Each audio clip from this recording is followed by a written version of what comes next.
In today's online course, I'm going to show you how to use U.S. News and World Report's website to find the best doctors in the area for your particular procedure condition you're about to have.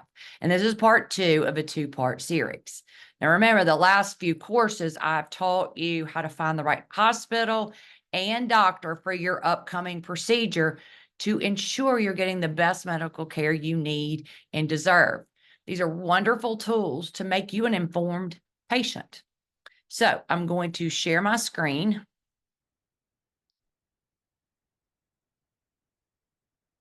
And you're going to go to the U.S.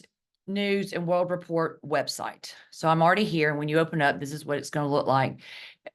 Well, actually, it's going to have all these options. You're going to go to health. And we're doing doctors today. You can also do ambulatory surgery centers. You can check on senior living facilities, which I'm going to go over all of that in another class. But we're going to go to doctors.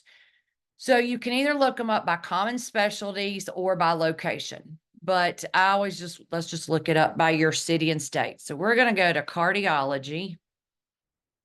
And I'm going to put my zip and search. So when I did that, look, it came up orthopedic, rheumatology, orthopedic. Well, this does this sometimes, and I did that on purpose. Go here to specialty or condition and check or search for it here if you don't see it. And this also shows data on nurse practitioners and PAs because they're now being rated and ranked. So you can also look up if you like your physician assistant or nurse practitioner, since so many people are seeing nurse practitioners now. And I'm actually going to do a whole course on who's who in the hospital. So stay tuned. But we're going to go to cardiology and see the 215 doctors near my location. So just for this class, I'm just going to pick whoever's top. So we're going to go Dr. Maddox. So in here, he has a great patient rating, 19 reviews, over 20 years experience. He practices at a U.S. News Best Hospital at UAB. Remember, we did that last time. He's received 3 patient awards, and he's an expert in 11 conditions. So when you're looking at each doctor, these are going to be the tabs that we're going to run through. Show a little overview of who he is, an overview of his specialty. But his subspecialty, and this is always very important to me, I want to know what do they specialize in. He specializes in electrophysiology, which are the electrical currents that go on in your heart, like an AFib or a pacemaker. And my dad has AFib, and I want him to go to a cardiac electrophysiologist. So knowing their subspecialty is very important to me as an advocate. You can see his patient awards, his patient experience, and you can look at all the categories, his attitude, outcomes. Excuse me. So if that's important to you, look at that. And you can open each one to read more about it. Of course, I'm more into their expertise. So you want to see all the conditions. Well, you see that this doctor does not do a lot of hypertension. Remember, he's an electrophysiologist.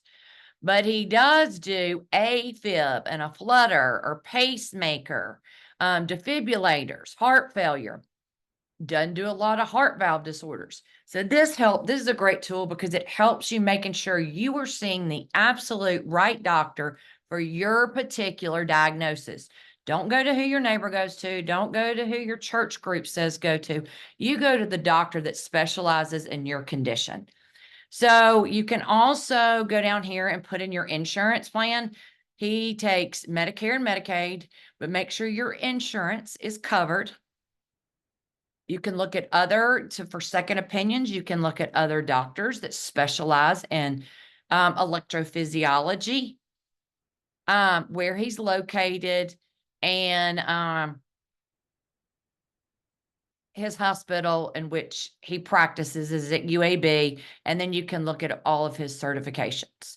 So this, like I said, is just a great tool to make sure you're seeing a doctor that specializes in your particular condition because that matters. So as always, I hope this is very helpful and informative. Always like, subscribe, make comments, what you like, what you don't like, share, subscribe, and just follow along because each Friday I will update with a new course. So until then, I hope you have a great day and thank you.